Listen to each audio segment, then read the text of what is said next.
Bonjour, bonsoir, chères toutes, chers tous. Heureux, fort heureux de vous retrouver autour de cette nouvelle édition sur notre chaîne YouTube. C'est avec un réel plaisir que nous savons que vous nous suivez, que vous nous encouragez et que vous nous apportez votre soutien physique, moral, spirituel pour le maintien de cette chaîne, pour la diffusion de la connaissance à l'endroit de la plus grande masse possible. Pour toutes ces choses, je vous dis merci. Abba Rei Ka Jed Abba Rei. Que la lumière engendre toujours la lumière, éternellement la lumière. J'ai déjà annoncé pour le samedi qui va venir, disons, un échange en direct que nous allons avoir sur l'art sacré du sexe. Il faut reconnaître que c'est un sujet assez tabouisé. Parler du pénis et du vagin, parler du sexe. Bon, c'est vrai qu'avec l'évolution de la technologie qui diffuse souvent n'importe quoi, les gens sont de plus en plus, de plus en plus à l'aise à parler donc du sexe et de la sexualité.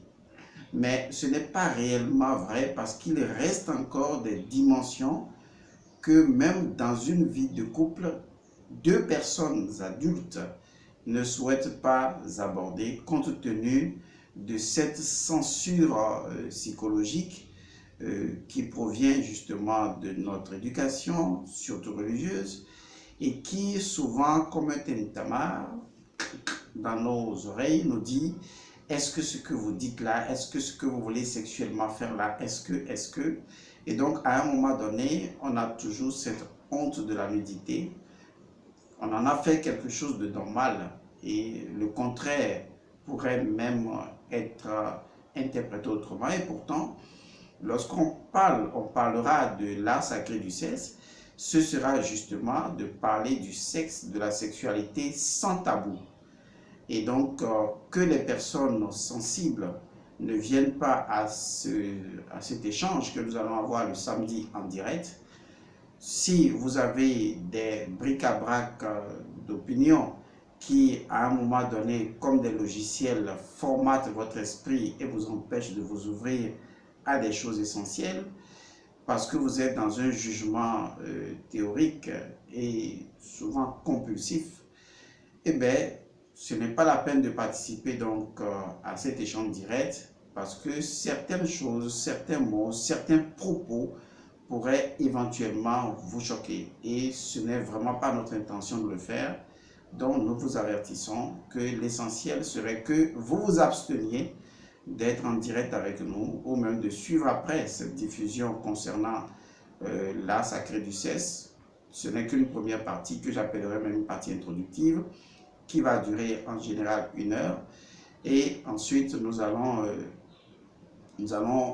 passer à autre chose et périodiquement revenir certainement sur la sacrée du sexe afin de vous permettre de savoir ce que c'est. Pour aujourd'hui, ce n'est pas la sacrée du sexe qui nous intéresse. Ce qui nous intéresse, selon le titre que j'ai donné à cet échange-là, à cette édition, il s'agit de parler de la musique des sphères. Oui, la musique des sphères. La mélodie des sphères, la mélodie universelle. Beaucoup de personnes, à travers l'histoire de la spiritualité, ont donné différents noms à une forme de ce que je pourrais appeler communication vibratoire entre le monde invisible et le visible, ou entre l'immatériel et le matériel, selon l'expérience que chacun a eu à faire. Eh bien, chacun a donné un nom différent à cette expérience spirituelle liée au Verbe, à la parole de Dieu. Voilà encore une autre terminologie. Et donc, quand vous pratiquez le yoga quand vous êtes adepte et que vous êtes un yogi ou une yogini, il est possible que vous ayez déjà fait l'expérience de certains états intérieurs et que ces états intérieurs vous aient conduit à agir, en agissant bien sûr sur vos chakras, à faire, disons, l'expérience de sonorité, c'est-à-dire un certain nombre de sons qui proviennent de nulle part, si ce n'est à l'intérieur de vous. On dirait que ça provient donc de vos chakras. Et on peut entendre des sons comme le grondement du tonnerre, on peut entendre des sons comme le gazouillis des oiseaux, on peut même généralement entendre une note de flûte qui joue, une musique qui vient de quelque part. On peut entendre également le rugissement du vent ou le rugissement d'un animal très fort, le vrombissement d'un moteur. On peut entendre également l'écoulement tranquille d'une eau, comme une rivière qui s'écoule tout simplement. Il y a donc plusieurs expériences de sonorité, de musique intérieure que l'initié fait lorsqu'il fait une certaine pratique et que cette pratique agit sur son réseau chakrique. À un moment donné, il reçoit une forme de réponse sonore qui lui dit à quel niveau il se trouve. Donc, s'il entend le grondement du tonnerre, il sait qu'il se trouve sur tel plan spirituel. Lorsqu'il entend le vrombissement d'un moteur, il sait qu'il se trouve sur tel plan spirituel. Lorsqu'il entend le gazouillis des oiseaux ou des cloches qui sonnent tout le temps, et il ne sait pas d'où ces choses-là proviennent, et bien, ça lui indique également qu'il a atteint un certain niveau de conscience. Lorsqu'il entend une musique de flûte qui se joue au lointain, beaucoup d'expériences spirituelles par de grands initiés leur ont permis justement de rapporter qu'à un moment donné de l'expérience intérieure que j'appelle l'enstase, l'initié peut entendre jouer la flûte. Il y en a qui ont même donné un nom assez atypique à la chose. Ils l'ont simplement appelé la flûte de Dieu, comme si Dieu jouait une flûte et qu'il fallait tout simplement entendre. Et pourtant, ce que je voudrais vous dire, c'est qu'il existe effectivement une musique. Je ne l'appellerai même pas une musique, je l'appellerai la musique. Il existe la musique que beaucoup de grands maîtres ont appelée la musique des sphères. En fait, qu'est-ce que la musique des sphères? D'abord, qu'est-ce que la sonorité? Vous savez, nous n'allons pas dire Dieu, on va dire le tout ou cette réalité qu'on ne peut nommer s'exprime, disons, communique avec elle-même dans l'en-soi de cette réalité. Et étant donné que nous sommes des structures particulières ou des atomes au sein de cette réalité incommensurable, eh bien, nous ressentons les vibrations de cet englobant tout. Et lorsqu'on parle de vibration, lorsqu'on parle du verbe qui va générer la vibration, on parle forcément de musicalité, on parle forcément de vibrations qui se suivent, d'un ensemble de sons qui se suivent et qui produisent une certaine forme de musique ou une certaine forme de mélodie. En fait, la sonorité, ce n'est que la vibration. Et vous savez que l'une des lois métaphysiques ou hermétiques, c'est que tout vibre. Et si tout vibre, c'est que la vibration elle-même génère une certaine musique. Et cette musique-là, eh bien, c'est tout simplement la sonorité. C'est tout simplement le verbe. Parce que le verbe n'est pas la parole. La parole, c'est ce qui s'identifie chez l'homme. Pour s'exprimer, l'homme parle. L'animal a également son langage et son code linguistique. Mais Dieu, excusez-moi le terme, je vais le dire de façon aussi fasciste, ne parle pas.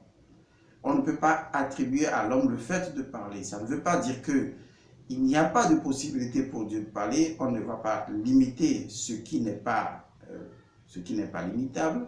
Mais on veut simplement dire que La nature essentielle de Dieu ou de cet englobant tout, c'est de vibrer. Et quand on parle de vibrer, de vibration, on parle du verbe. Et le verbe, c'est tout simplement le courant de vie au sein de la vie. Parce que la vie, pour se maintenir en tant que vie à travers la vie, eh bien, s'exprime sous forme de courant de vie. Et ce courant de vie-là, c'est tout simplement la vibration, c'est le verbe. Et c'est très important de le comprendre. Et c'est ce qui va faire que tous les métaphysiciens sont d'accord que le mouvement ne peut s'effectuer que sous l'impulsion de la vibration. Et donc, la loi est claire. La vibration génère le mouvement et le mouvement génère la vibration. Mais en ce qui concerne l'antériorité du mouvement par rapport à la vibration, eh bien, le verbe est antérieur au mouvement. Car c'est le verbe qui, en vibrant, d'accord, a généré le mouvement. Ce qui fait que dans notre monde d'existence, il ne peut pas y avoir de mouvement sans vibration et il ne peut pas y avoir de vibration sans mouvement. Donc les deux aujourd'hui, disons d'une certaine manière, s'interpénètrent. Le mouvement va générer la vibration et toute vibration va générer forcément un mouvement. Alors, si vous prenez l'existence en soi, je dis bien l'existence et l'existant. L'existence, c'est tout ce qui est manifesté. Que cela soit visible ou invisible, eh bien, c'est manifesté. C'est ce qui prend forme. La forme elle-même doit correspondre à une forme vibratoire. Parce que pour définir une forme, eh bien, il faut que le verbe intervienne. C'est pourquoi on dira qu'au commencement était le verbe, pas la parole, le verbe. Maintenant, lorsque l'homme veut anthropomorphiser Dieu, il lui dira au commencement Dieu a parlé. Mais en fait, Dieu n'a pas parlé, Dieu a vibré. Et donc, la vibration qui émane de la nature de Dieu a généré sous forme d'un certain nombre de séquences vibratoires des manifestations. C'est-à-dire la forme ou une forme naît, si je vais le dire de façon terre à terre, une forme n'est qu'une vibration à une certaine fréquence. Et donc, quand une vibration vibre à une certaine fréquence, cette vibration doit générer une forme. La forme est adaptée à sa vibration. Donc, vous ne pouvez pas dissocier la forme de la vibration parce que la vibration est le noyau qui maintient la forme. Donc, ma forme actuelle génère une vibration, la forme animale génère une vibration, la forme humaine de façon générale génère une vibration et a une vibration particulière, la forme minérale a sa vibration particulière, la forme végétale a sa vibration particulière. Donc tout ce que nous avons autour de nous, eh bien, comme forme, ce n'est que la matérialisation d'une vibration. Donc là où il y a la forme, il y a la vibration parce que la forme c'est le mouvement. Et là où il y a un mouvement, c'est qu'il y a antérieurement une vibration et que ce mouvement, en se déplaçant sous l'impulsion de la vibration, va générer également d'autres vibrations qui vont générer également d'autres formes. C'est ainsi que nous créons. Parce qu'à travers la vibration, on peut créer. À travers la vibration, nous interagissons les uns sur les autres. L'intuition est une vibration à un niveau très élevé. Vous voyez, c'est très important. La pensée est une vibration à un niveau élevé. Okay? L'émotion est une vibration. Et ça, il faut le reconnaître. Le mouvement est une vibration. Tout ce qui pense, tout ce qui mentalise, tout ce qui ressent, tout ce qui, disons, se meut, c'est le mouvement. Et donc, c'est la vibration. Et donc, quand vous prenez n'importe quel élément de la nature, tant que cet élément existe, on peut dire que cet élément ne peut exister que sous l'impulsion de la vibration. Ce qui nous ramène à un principe très important. Est-ce que la vibration, par exemple, lorsque elle génère la forme, en elle-même, ne provient pas d'une source autonome? Car la vibration n'est pas la source autonome. Le verbe n'est pas la source autonome. Le verbe provient d'une source autonome, d'une chose qui se suffit à elle-même, d'une chose qui n'est pas en mouvement, mais qui est en même temps en mouvement, mais qui est la source de sa propre source? Eh bien, c'est la vie. Regardez bien, la vie génère la vibration ou le verbe. Le verbe, la vibration, à travers la vibration, va générer le mouvement. Et le mouvement va démontrer la vie qui va générer également de la vibration et la vibration va générer d'autres mouvements. Et donc, nous sommes en fait, quel que soit ce que vous allez prendre, que ce soit un caillou, que ce soit un stylo, que ce soit, je dis n'importe quoi, un gâteau d'anniversaire, à partir du moment où la chose possède sa forme d'existence, c'est que sa structure physique, matérielle, ne peut tenir dans sa configuration quelle qu'elle soit que sous l'impulsion d'une vibration. Que cette vibration soit artificielle ou naturelle, le fait qu'une chose existe dans une forme précise et peut se maintenir à un instant T dans cette forme-là, suppose déjà que la chose est constituée d'une vibration qui maintient la forme. On parlera alors de particules d'atomes qui, en fait, génèrent des courants d'énergie vibratoire qui maintiennent les choses en place.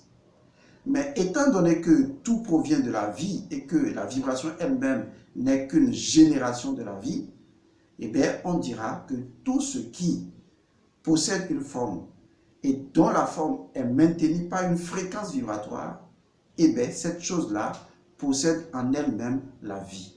Donc, tout ce qui existe est vivant.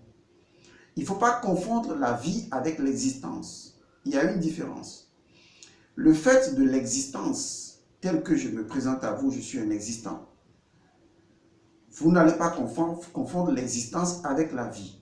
La vie est immatérielle. La vie est insaisissable.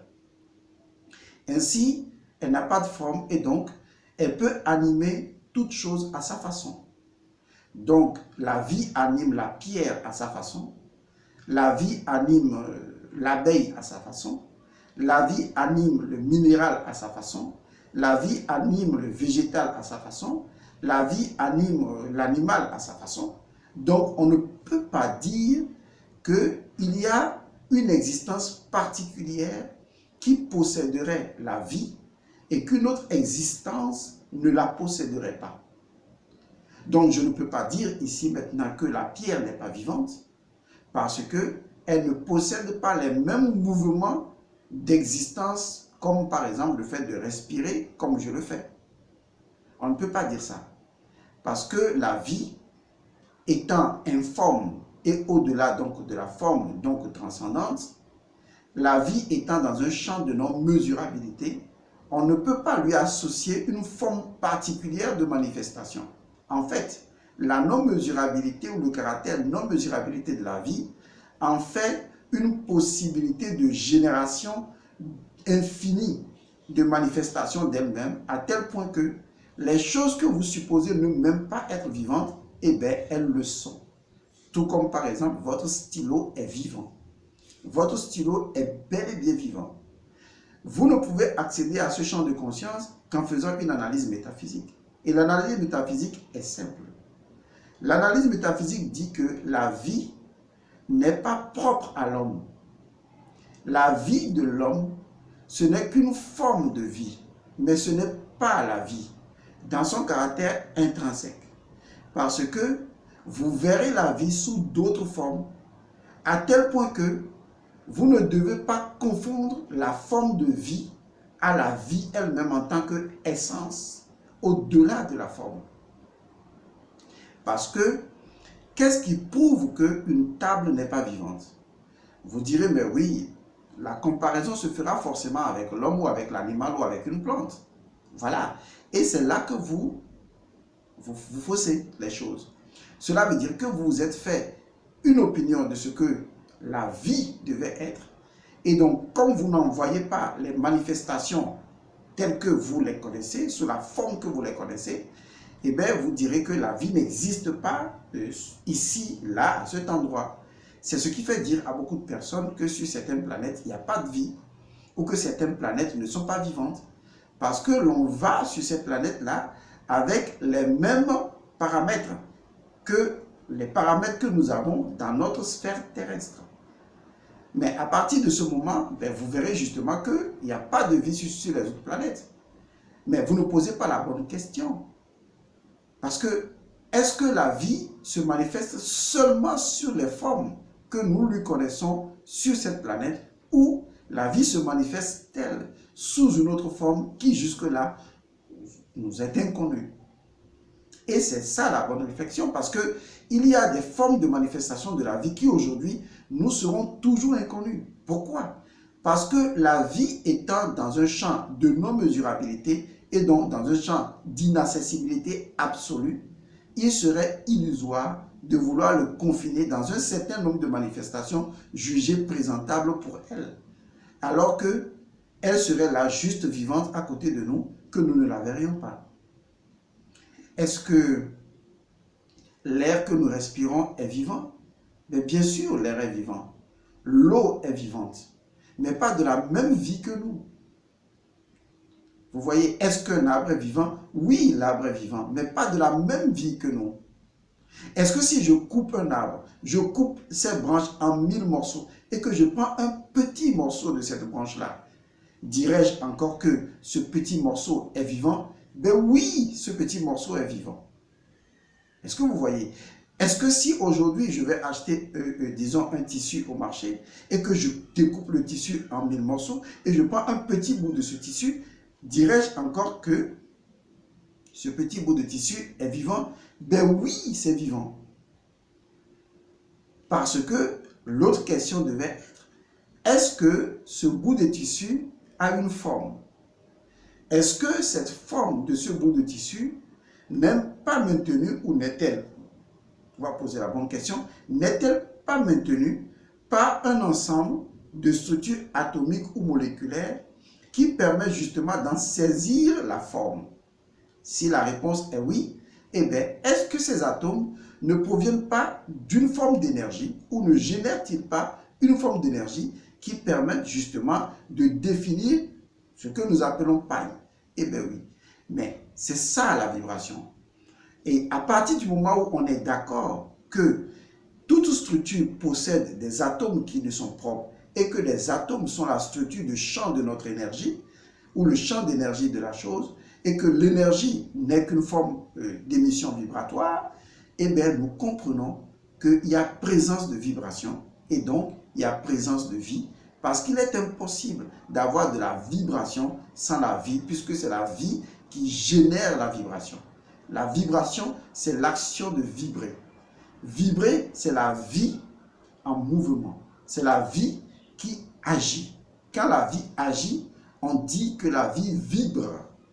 Et quand la vie vibre, eh bien la vie génère des vibrations. Et la vibration, selon les fréquences et le rythme, va générer des structures différentes. Donc nous sommes une infinité sur cette planète que je pourrais appeler de vibrations. Nous ne sommes pas des individus, nous sommes des vibrations. Je suis une vibration. Vous êtes chacun une vibration. Le fauteuil dans lequel je suis est une vibration. Toutes les choses que nous touchons ne sont que des fréquences vibratoires à des niveaux donnés. Et quand nous synchronisons avec ces choses-là, eh bien nous les obtenons, nous les touchons et nous vivons d'une certaine manière avec elles.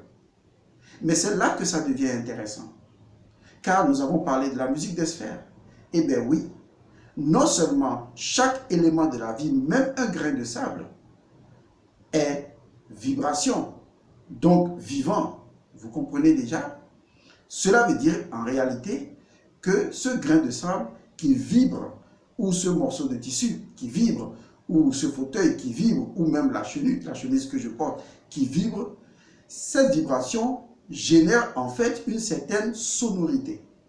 Car lorsqu'on parle de vibration, on parle forcément d'une suite, n'est-ce pas, d'énergie qui forcément génère une sonorité ou un ensemble de sonorités.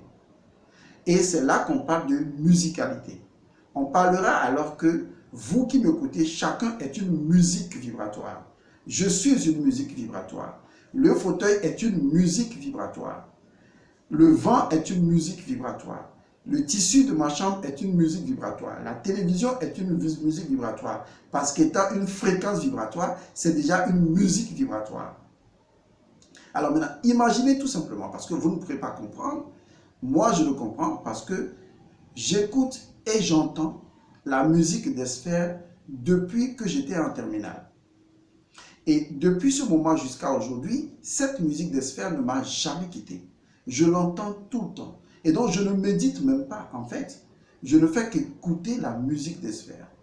Mais qu'est-ce que la musique des sphères? Imaginez, c'est pourquoi je dis simplement que vous ne pouvez pas comprendre, imaginez que vous êtes dans une chambre. Et que dans cette chambre-là, il y a, par exemple, je dis n'importe quoi, il y a des dossiers, d'accord? Il y a plusieurs dossiers différents. Il y a des papiers différents. Il y a le rideau, il y a le climatiseur, il y a la télécommande du climatiseur. Il y a le fauteuil, il y a la table, il y a la petite corbeille, il y a peut-être des objets qui sont ci et là, il y a un tapis au sol. Prenez chaque élément distinctement. Et ensuite, fermez les yeux. C'est vrai que je ne peux pas citer tous les éléments, y compris l'air que vous respirez. Donc, imaginez tous les éléments qui se trouvent à l'intérieur d'une chambre.